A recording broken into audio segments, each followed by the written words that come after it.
Welcome. This is the Global Summit House podcast. Catch power interviews and discussions with influential, inspiring, and powerful people. Explore what's possible by tuning into this podcast with our all-new The Writers Project episodes, featuring one of the world's most inspired thinkers and writers. Visit our website at www.globalsummithouse.com.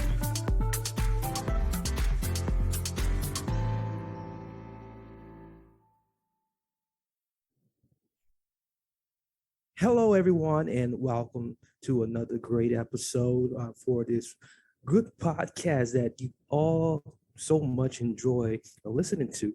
I'm your host, as always, Marcus Hart, and I'm here with a real good author who is doing some incredible things, and he's the author of The Rise and Fall of the Traditional Theories of Creation and subtitled "And the Science of Creation for Our Universe." David C. Shaw is who I'm talking to, and I have David online here. How's it going today, David? I'm doing fine. Outstanding. David, we talked briefly on the other side. How about you give us a little introduction into who you are and, just maybe preview as to why you wrote the book. Okay, well, it all started when I was in my late teens, and I kept hearing creation described as a past event. And that irritated me because it seemed to deny humans all access to a role in creation. But I never did much about that until I joined the Dominican order. And, what that consists of is 3 years of philosophy and 3 years of theology. Mm-hmm. And during the 3 years of philosophy, I was very, very impressed with that because it really it focused on the Greek cosmos, right? And I don't think I would have ever grasped the Greek cosmos without that training that I had. I got a degree in philosophy, and I think in 1961. I think it goes back that far. And let's see. Well, first of all, I discovered that in theology we covered the Hebrew cosmos. Yes. And that was a real insight into that. The firmament and the stars are embedded in the firmament, and it's really an ancient set of ideas. Right. And then that passed away, and the Catholic Church kind of adopted the Greek cosmos, which is an alternative to the Hebrew cosmos. Mm-hmm. And that puts this Earth at the center of the universe, and then there are 7 spheres containing the planets. Mm. And then at the outside there is the sphere of the fixed stars, which is basically the Greek firmament. Yeah. So the Greeks and the Hebrews had this in agreement, that they both had this idea that the sky was solid, and not only the sky, but the spheres that contain the planets. And so that all held together, and for 2,000 years, actually. Yes. Forgive me, my mind's a bit foggy. No worries. I'm trying to get the ideas of the. I can't think of it right now. This Claudius Ptolemy. Okay. He was a Roman astronomer and Right. a musicologist, optichologist. He worked in Alexandria, Egypt, Mm-hmm. and little else is known about his life. But his book, The Almajest, is the only surviving comprehensive ancient treatise on astronomy, and it served as a guide for astronomers and students of astronomy for some 1,300 years, until Copernicus published his Revolutions of the Celestial Spheres in 1543. One of the things that he did was Okay. Well, I find it very interesting. Yeah, go ahead. Edmond Halley participated in the society that King Charles II granted for improving natural knowledge.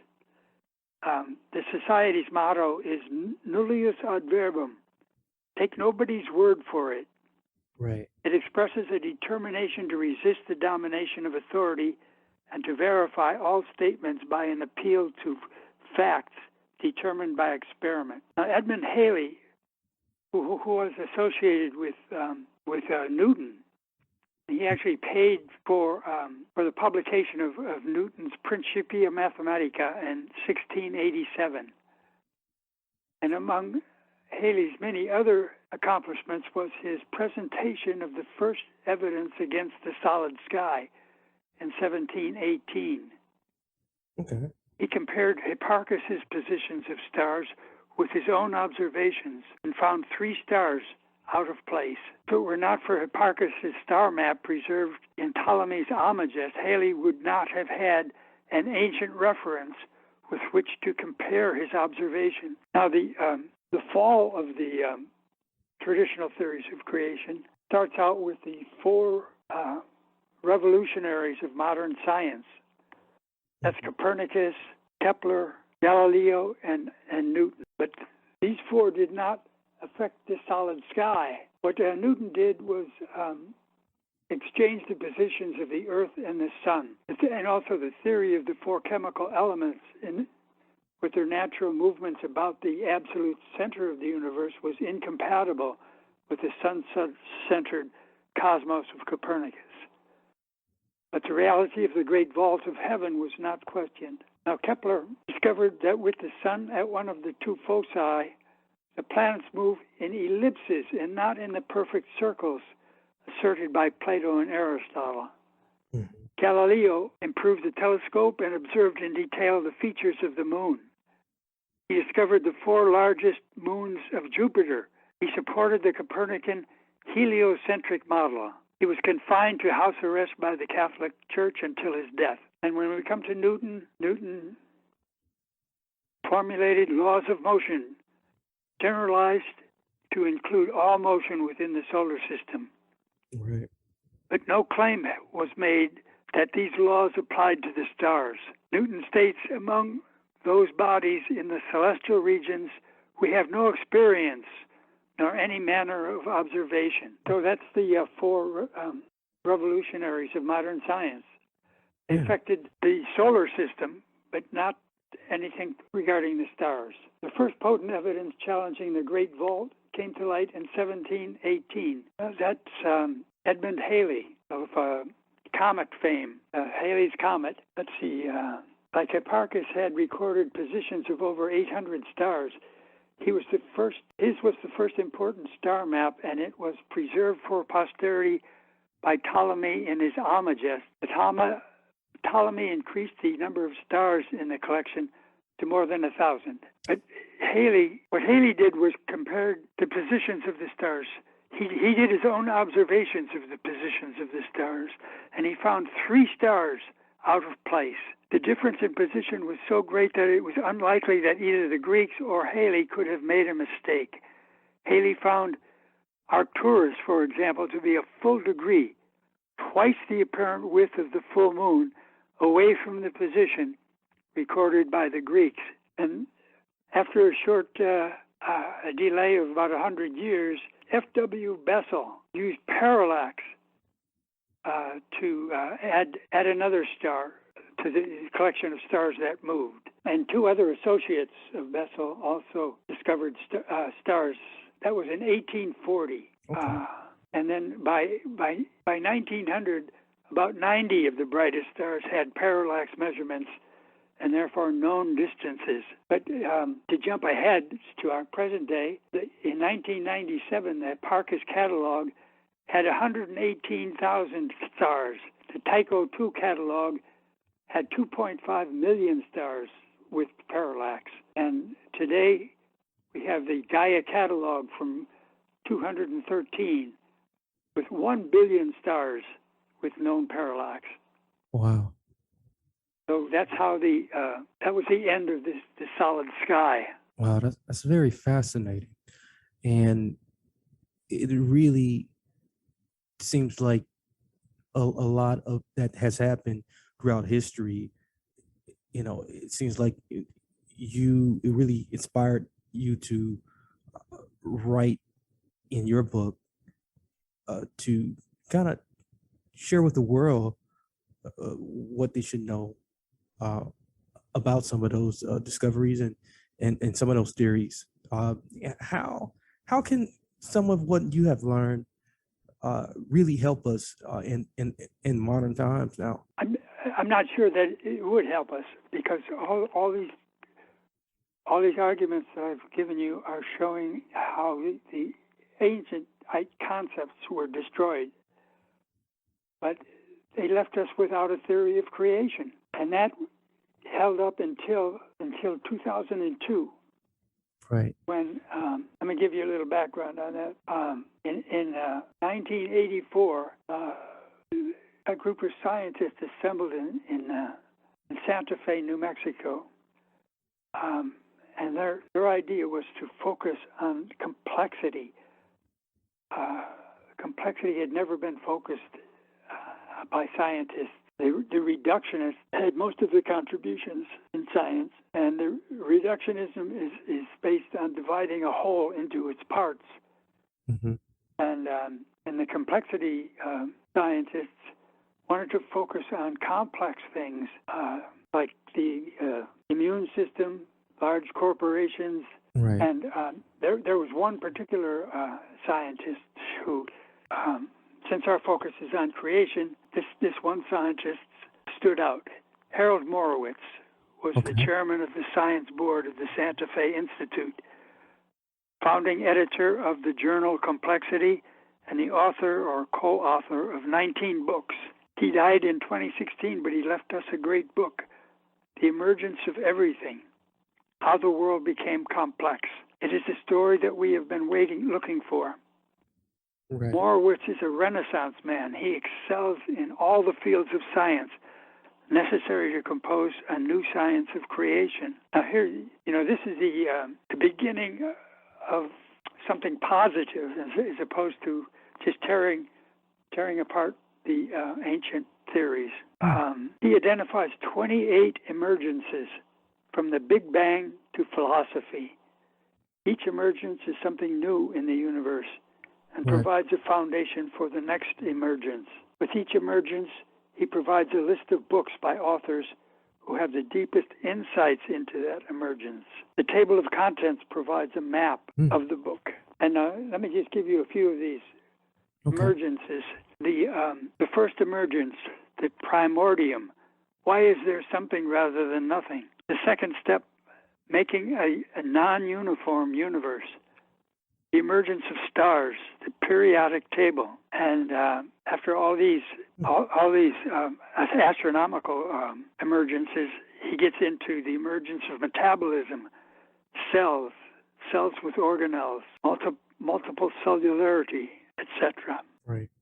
And then he gets into the reptiles, mammals, the niche, arboreal mammals, primates, the great apes, hominization, and the competitive exclusion in hominids, tool-making, language, agriculture, technology and urbanization, and philosophy. So with each of these emergences, each emergence is something new in the universe and provides the foundation for the future emergence. So that Morowitz now is in my view, the scientist of creation, and with his theories, we have something positive. You definitely have you definitely have raised our view here of Morowitz, and as well as definitely helping us understand these different positions and different theories here.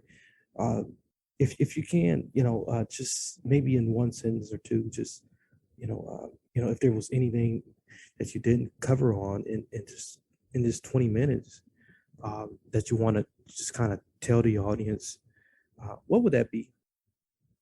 For 300 years, we went without any theory of creation. It was just all assembling evidence against the biblical and the Greek theories. And it left us without a theory of creation, actually, until Morowitz came up with this 28 emergences, the story of creation. And it's really, his book is really a eye-opener in terms of, one step after the other.